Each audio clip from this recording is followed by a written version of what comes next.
Ya, sebuah pujian yang mengingatkan kita bahwa setiap jam kita memerlukan Tuhan, ya. Karena saya sadar hari-hari ini Tuhan begitu sangat berharga karena kita menghadapi kesulitan yang tidak mudah hari-hari ini. Nah, bersama dengan kita seperti yang saya sampaikan tadi ada Pendeta Dr. John Tabarat. Beliau hari ini hadir di tengah-tengah kita untuk menyampaikan pemaparan firman tentang Allah dan penderitaan. Di manakah Allah ketika kita menderita, begitu Pak Juan ya? Ya. Mungkin Pak Juan bisa sapa dulu callers di mana mereka berada sebelum kita berbincang-bincang. Baik, Shalom Callers di seluruh Indonesia. Senang kembali bisa menyapa Bapak Ibu di ruang keluarga Anda untuk kita bersama-sama dikuatkan dengan kebenaran firman Tuhan. Yang saya ambil topik hari ini adalah Allah dan penderitaan.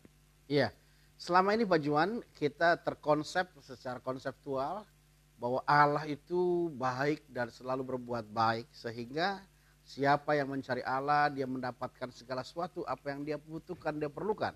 Nah mungkin hari ini kita mendapatkan sebuah sisi yang lain dari Allah yang kita miliki, Allah yang sama tetapi sisi yang lain mengenai Allah dan penderitaan. Nah bagaimana konsep ini bisa disampaikan kepada callers dimanapun mereka berada supaya mereka mengerti bahwa Tuhan juga ada di tengah-tengah penderitaan yang mereka alami. Baik, terima kasih Bapak Gembala. Memang topik ini menjadi sesuatu yang klasik, juga menjadi sebuah pertanyaan filosofis. Kalau Allah ada, mengapa ada penderitaan? Kalau Allah kasih, mengapa Allah membiarkan umatnya menderita? Nah, saya mau katakan dari sini bahwa manusia tidak pernah takut dengan apapun juga. Bahkan manusia berani untuk mengarungi samudra yang luas, yang dalam, yang mungkin badai cuaca ekstrim. Manusia berani mungkin karena dipacu oleh adrenalin yang begitu kuat dalam dirinya. Dia berani menaiki gunung yang sangat tinggi. Dan dalam banyak hal mereka berani melakukan hal-hal yang ekstrim. Tetapi manusia menghindari penderitaan. Nah itu sebabnya kalau manusia bertanya mengapa Allah yang kasih tetapi membiarkan adanya penderitaan. Saudara, saya harus mengajak kita memahami dari perspektif yang baru atau mungkin baru Anda dengar sebab kebanyakan kita selalu menghubungkan penderitaan dengan dosa. Dosalah yang menyebabkan manusia menderita. Dosalah yang menyebabkan manusia mengalami kesulitan-kesulitan yang begitu hebat. Saya tidak setuju dengan hal itu. Sebab ketika manusia diciptakan Allah secara utuh, maka manusia memiliki will. Kedua, manusia memiliki perasaan dan manusia memiliki akal budi. Will ini yang membuat manusia itu selalu ingin mencari tahu.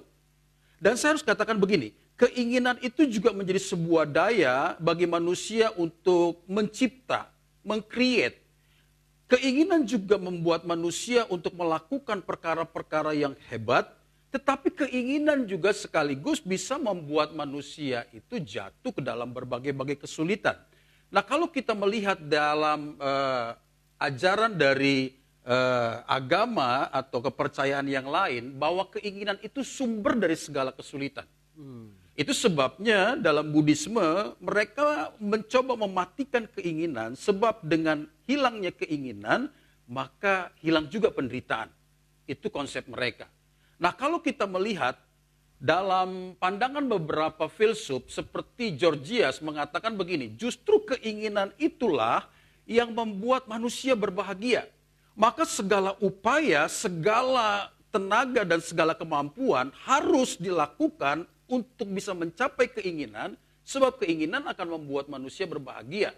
Nah ini dibantah tentunya oleh Schopenhauer, seorang filsuf juga yang berkata begini, oh tidak, justru keinginan itu pasti lebih tinggi daripada apa yang mereka bisa capai. Sehingga kebahagiaan itu tidak akan utuh mereka bisa dapatkan.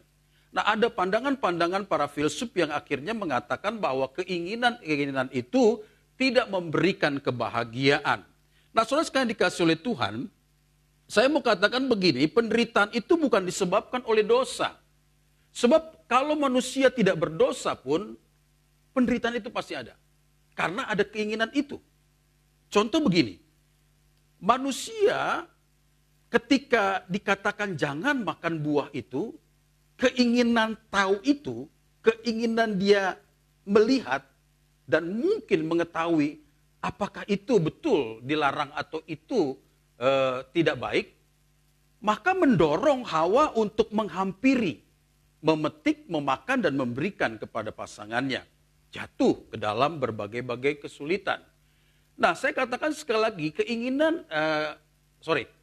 penderitaan itu bukan karena dosa begini. Sebab manusia itu banyak yang tertimpa bencana, mati dalam jumlah yang begitu besar oleh karena bencana letusan Gunung Merapi. Gunung Merapi itu dalam waktu tertentu dia pasti meletus. Bukan karena manusia melakukan dosa dia meletus. Sehingga orang-orang di sekitarnya itu mengalami bencana. Mungkin tsunami yang kita lihat itu bukan karena dosa. Dalam waktu yang tertentu maka iklim cuaca akan memungkinkan hal itu. Atau mungkin kita tidak melakukan kesalahan dosa tapi orang yang mengakibatkan kita dalam penderitaan. Jadi sebenarnya penderitaan itu sudah ada di Taman Eden. Sebelum manusia jatuh ke dalam dosa. Nah sekarang mungkin pertanyaannya begini. Lalu ketika manusia jatuh ke dalam dosa, apa yang membedakan dia menderita sebelum jatuh dalam dosa dengan setelah dia jatuh dalam dosa? Nah manusia yang sudah jatuh dalam dosa, dia tidak bisa lagi memaknai arti penderitaan itu. Dia kehilangan makna untuk mengartikan penderitaan. Begini Pak Gembala, saya harus katakan Allah mengizinkan penderitaan juga, ini pandangan saya, untuk membuat manusia sadar. Untuk manusia mengerti. Untuk manusia memahami apa yang menjadi keinginan-keinginan Allah. Ya. Nah, kalau timbul pertanyaan baru misalkan begini, oke Pak Pendeta, kalau penderitaan itu memberikan makna kepada orang-orang tertentu, apakah orang yang menderita ini menjadi korban, menjadi contoh bagi orang lain mendapatkan makna? Nah ini menjadi satu pertanyaan yang harus dibahas pada sesi berikutnya. Tetapi yang saya mau katakan begini, bahwa penderitaan itu Allah izinkan untuk membawa kita mengerti maksud-maksud Allah, rencana-rencana Tuhan yang mungkin manusia sudah terlalu jauh daripadanya. Nah, saya berikan mungkin sebuah analogi seperti begini. Kalau kita seorang bapak memiliki anak, dan anak ini mengalami tekanan yang begitu berat karena dia harus belajar, dia harus ikut les karena dia akan menghadapi ujian, dia bilang begini, papi aku udah capek, papi aku stres. Tetapi kita tetap mendorong dia untuk belajar. Karena apa? Penderitaan yang dia alami sekarang itu untuk kebaikan dia berikutnya. Contoh yang mungkin tidak terlalu memuaskan, seperti seorang anak yang mungkin akan diimunisasi. Karena dia tahu akan disuntik, dia ketakutan, mama aku gak mau disuntik, mama aku takut. Dia menangis menjerit-jerit.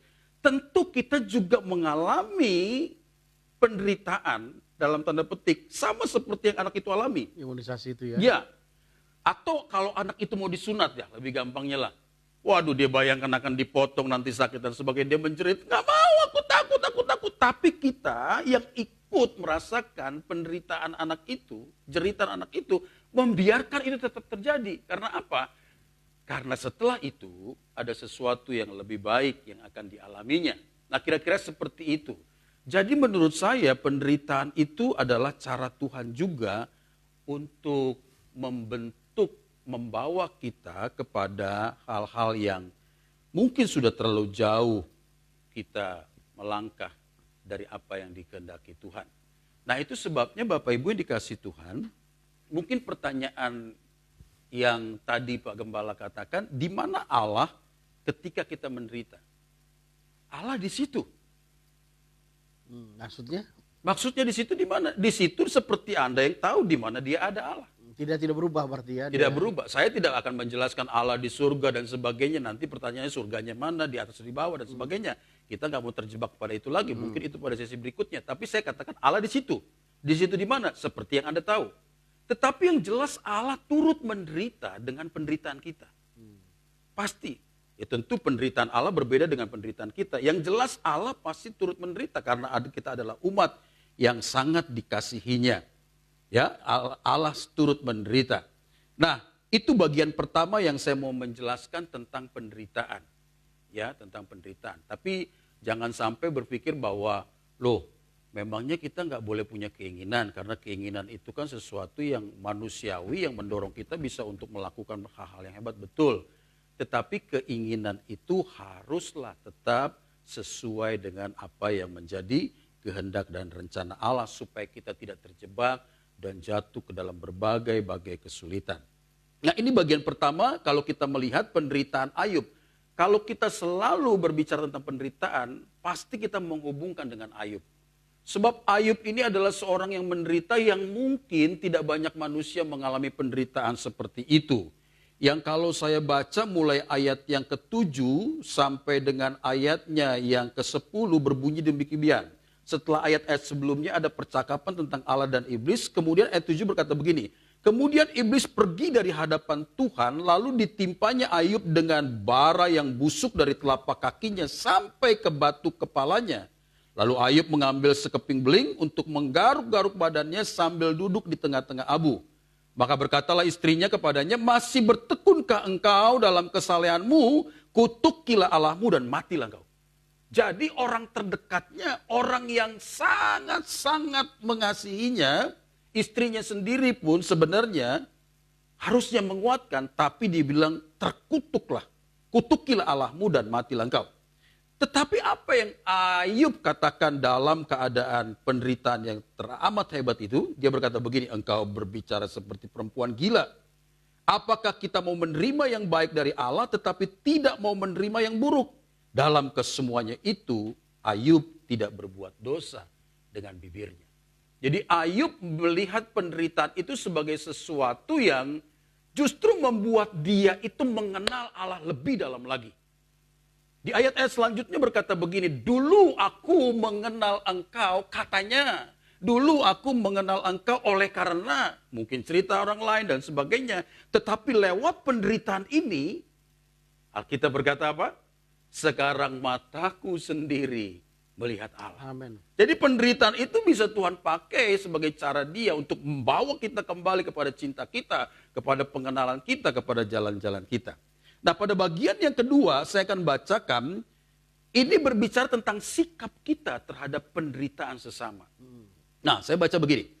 Ketika ketiga sahabat Ayub mendengar kabar tentang segala malapetaka yang menimpa dia, maka datanglah mereka dari tempatnya masing-masing, yakni Elifas orang Teman dan Bildad orang Suah, serta Zofar orang Naama. Mereka bersepakat untuk mengucapkan bela sungkawa kepadanya dan menghibur.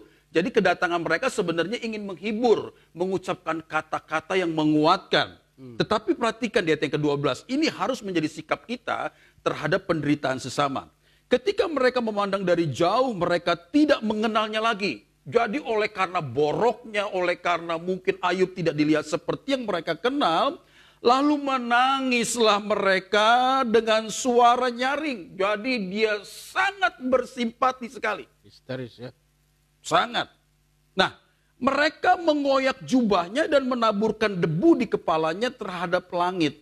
Ini ayat yang ke-13 yang seharusnya sikap kita sebagai orang yang percaya melihat penderitaan sesama.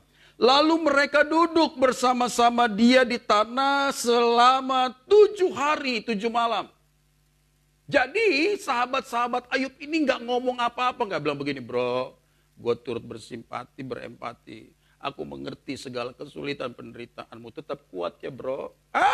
Mereka tidak berbicara itu.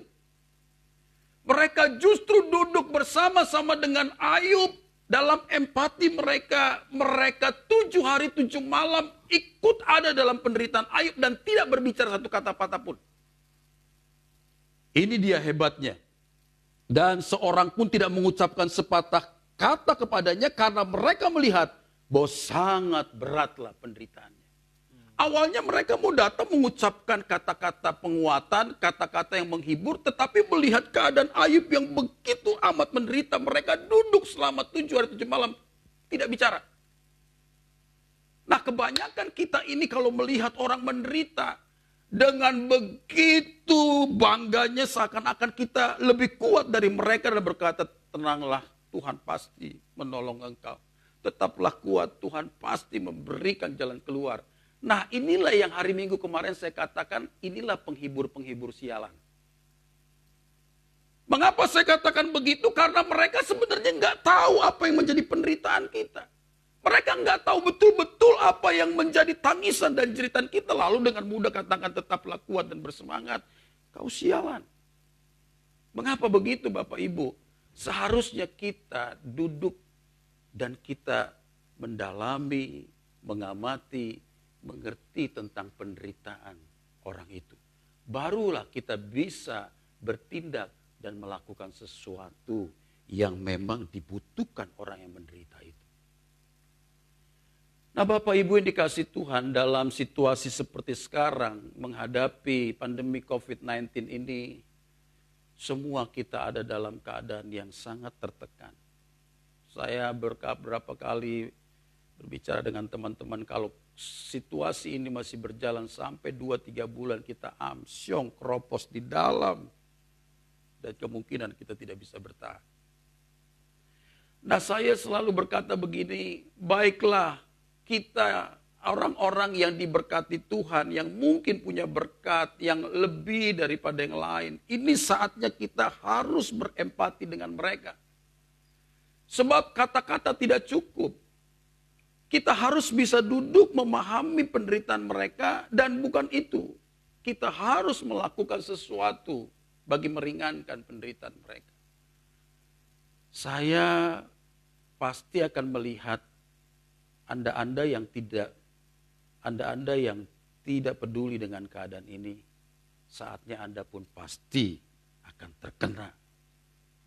Jadi kalau Anda diberkati, Anda punya berkat, Anda hanya memikirkan dirimu sendiri dengan keluargamu, padahal kiri kananmu dalam keadaan tertekan menderita, Anda diam, Anda tutup mata, tunggu sebentar lagi Anda pun akan mengalami hal yang sama. Sebab itu kita tidak bisa berdiam diri dalam situasi ini. Penderitaan sesama harus juga menjadi penderitaan kita. Makanya entah kenapa saya selalu meneteskan air mata dan tidak bisa menahan emosi saya tersedak-sedak kalau melihat ada orang-orang yang sedang mengerjakan kebaikan, apapun motivasinya. Entah mungkin ingin dipotret supaya orang lihat dia melakukan sebuah kebaikan sosial dan sebagainya. Saya nggak peduli, tapi buat saya hari itu dia sedang melakukan kebaikan bagi sesama. Tadi saya sempat melihat Pak Gembala, ada di YouTube seorang polisi yang menyetop angkutan-angkutan. Angkutan itu sekarang sepi penumpang. Lalu dia stop, dia tanya mana surat-surat STNK, KIR, SIM, lengkap semua. Lalu dibilang begini, Pak sedikit ya Pak. Dimasukin ke buku kirnya. Dan sampai supir itu menunduk berterima kasih, diangkat lagi. Sudah Pak, ayo Pak, tetap semangat. Saya hampir meneteskan air mata melihat itu. Apapun namanya, ya kalau mau baik kenapa sih mesti difoto-foto segala, kenapa mesti di video-videoin, alah jangan ngomong dah lu.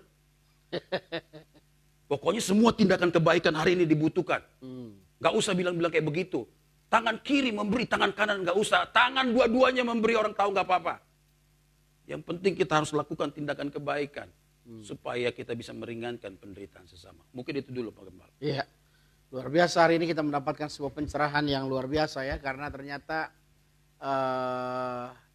berempati jauh lebih kuat daripada sekedar memberikan kata-kata penghiburan. Itu yang dikerjakan oleh teman-teman Ayub selama 7 hari bersama-sama duduk di bawah abu bersama-sama dengan Ayub ya.